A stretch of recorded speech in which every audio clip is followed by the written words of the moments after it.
ปอเนี่ยโยกับกงนี่เหรอไอ้โดจานนี่มั้ง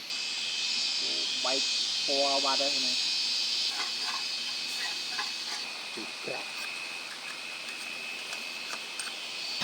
ใช่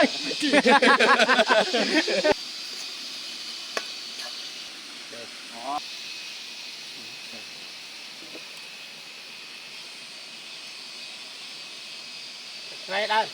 ฮะไตร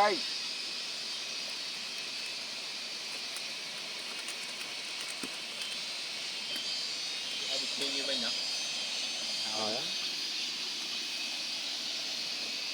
ตัวมาเมียนวอร์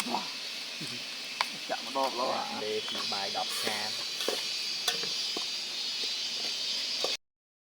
นี่ใบกินนมตัวทางจ้าแล้ว